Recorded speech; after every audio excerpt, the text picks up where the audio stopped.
Parce qu'il est essentiel d'être conseillé, depuis 40 ans, nos équipes accompagnent votre entreprise de sa création à sa transmission.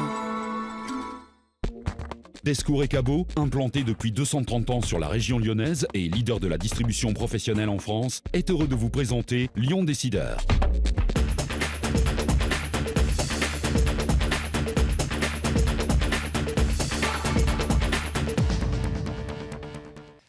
Bonjour et bienvenue au cœur des 10 heures du marketing et de la communication organisé par Intermédia au domaine de Moncelar à Tassin.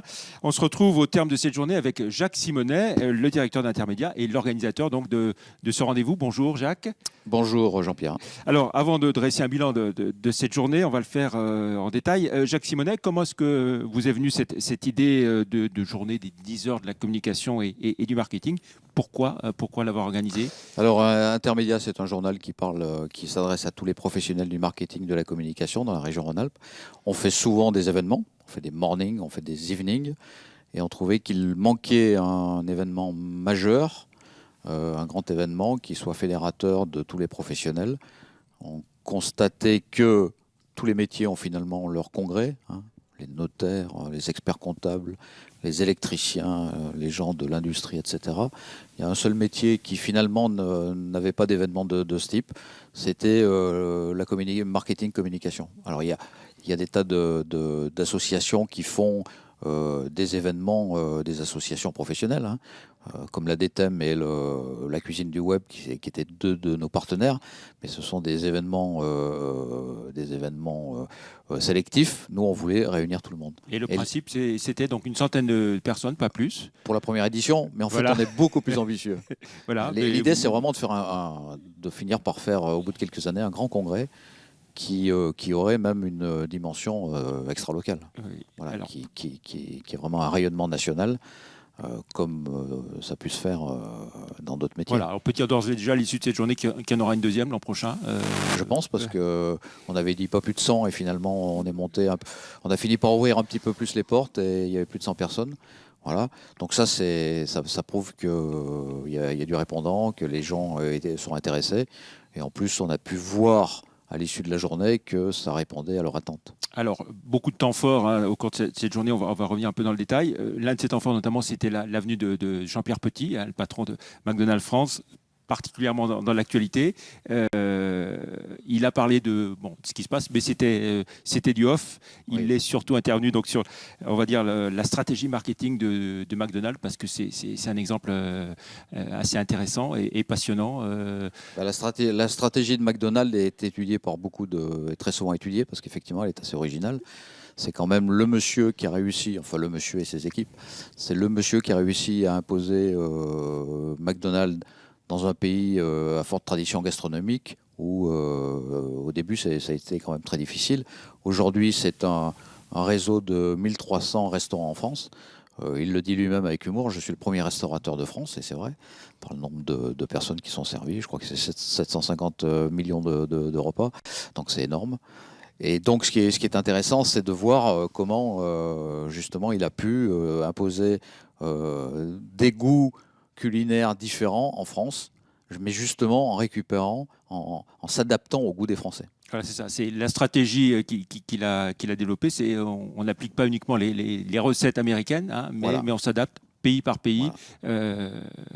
au mode de consommation. Absolument. Voilà. Et alors ce qui est intéressant, c'est que les Américains ont laissé faire, parce qu'ils ont vu que ça avait un certain succès, et que le business de McDonald's en France était tout à fait rentable. Puis je crois que c'est le deuxième pays contributeur dans le groupe, après les États-Unis. Plus rentable après les États-Unis. Alors, il l'a dit, premier restaurateur de France, et puis il nous a expliqué aussi qu'il était finalement le premier distributeur de jouets. C'est ça, avec les Happy Meal. Voilà, oui, c'est évidemment, il y a une telle masse ils ont tellement de clients. Ils ont tellement de clients qui peuvent se permettre des choses comme ça. Ils vont bientôt mettre dans les grandes surfaces le McCafé. Donc ils vont vendre leur café en grande surface. Voilà, c'est une façon de diversifier encore leur activité. Alors, sur l'affaire de McDo, l'évasion fiscale, il nous a répondu, bon, c'était du off, mais il nous a répondu que McDo payait bien des impôts, 1 milliard d'euros. Le chiffre a été donné, même si c'était du off, on peut le dire. Et de toute façon, conférence de presse est organisée, donc on aura les réponses de McDonald's. Autre temps fort, c'était le matin, les réseaux sociaux, quelque chose qui s'impose à nous, qui s'impose aux entreprises. Quelque chose qui est maintenant partout. C'est-à-dire aujourd'hui, on ne peut pas ignorer les réseaux sociaux. Toutes les entreprises. Pas de stratégie de communication sans réseaux sociaux aujourd'hui. C'est vraiment, il n'y a que certains secteurs d'activité qui peuvent se permettre de ne pas les intégrer à leur stratégie de communication. Mais maintenant, c'est vraiment indispensable. On n'est pas obligé d'être très très présent. On n'est pas obligé de faire d'énormes investissements sur les réseaux sociaux.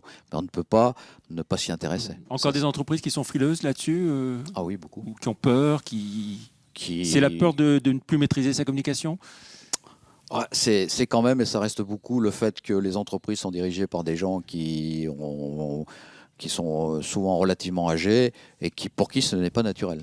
Donc je pense que dans les années qui viennent, les réseaux seront beaucoup plus évidents pour les dirigeants qui, eux, depuis qu'ils sont jeunes, utilisent les réseaux sociaux. Alors, l'après-midi était consacré à la jeune génération. Jeune génération, oui, c'était deux. On a cherché jeune génération, deux thèmes. Qu'est-ce qu'il faut en retenir? Donc, des modes de consommation des médias, je dirais, qui sont très différents. Ils sont très critiques sur les médias, hein, ça c'est clair. Oui, il faut le dire, oui. Ouais. Ne pas être langue de bois. Des médias traditionnels, on va dire. Alors après, bien sûr, ils utilisent énormément tous les médias numériques. Ils ont plusieurs chez eux, ils ont plusieurs écrans. Ils utilisent plusieurs écrans. On a vu que 100% avaient même un téléviseur chez eux. Donc ce qui est très fort, quoi.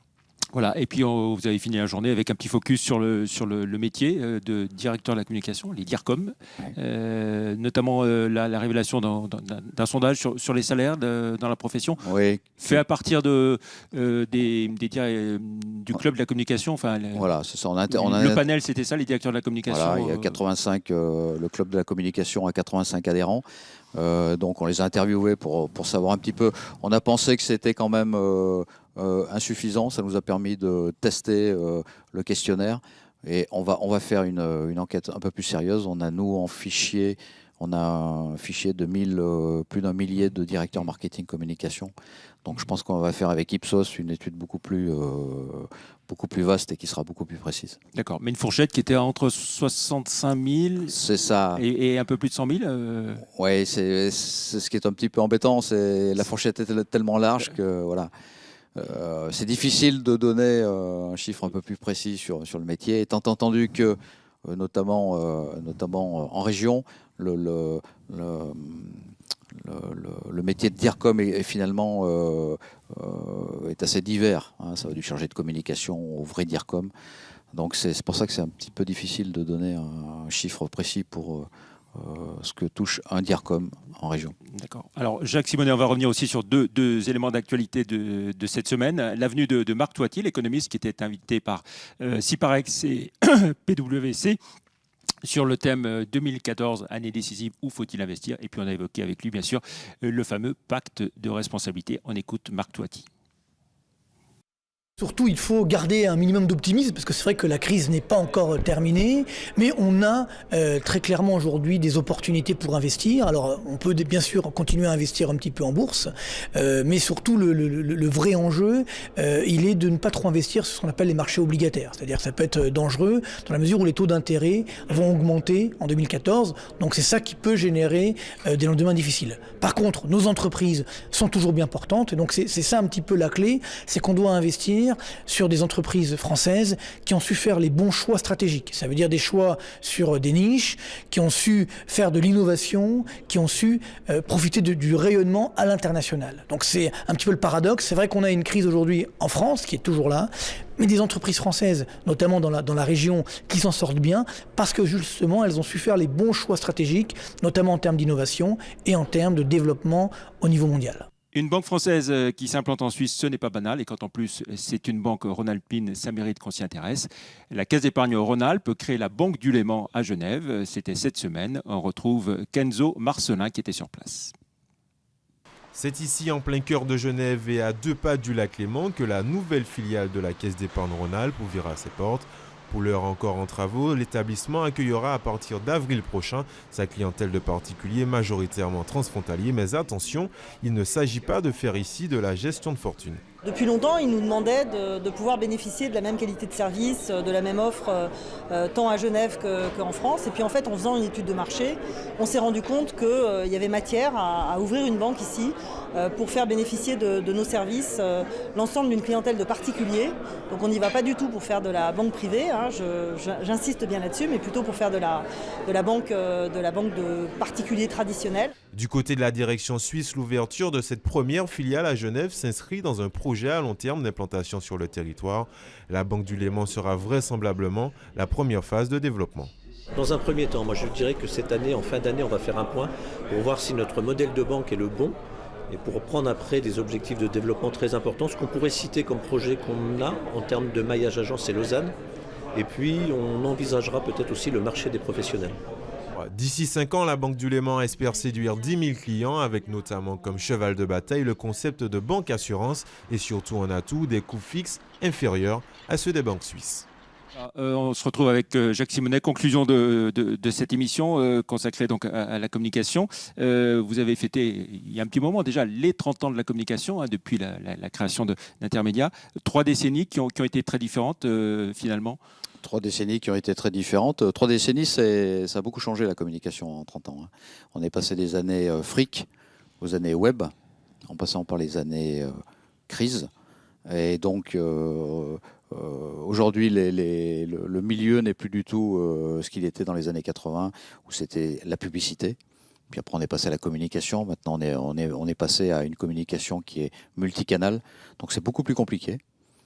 C'est beaucoup plus sérieux. On fait beaucoup d'études, alors qu'avant c'était beaucoup plus fun la communication. Et une année 2014 où on va investir quand même en communication, ou ça fait partie de tous ces budgets qu'on sert au maximum? C'est très difficile aujourd'hui de faire une prévision sur 2014. 2013, c'est sûr que je pense que ça a été la pire année. On est allé au plus loin qu'on pouvait dans les économies sur les budgets de communication. Je pense qu'en 2014, ça devrait être meilleur.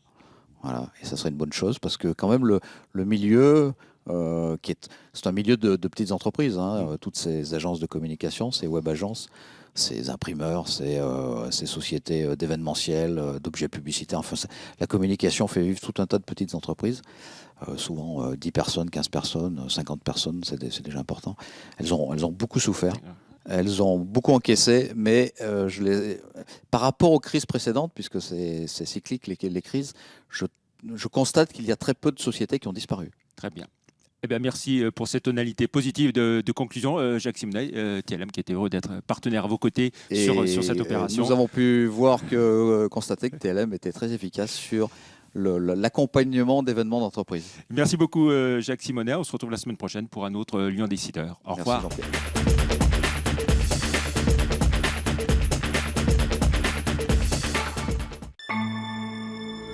Parce qu'il est essentiel d'être conseillé, depuis 40 ans, nos équipes accompagnent votre entreprise de sa création à sa transmission. Descours et Cabot, implanté depuis 230 ans sur la région lyonnaise et leader de la distribution professionnelle en France, est heureux de vous présenter Lion Décideur.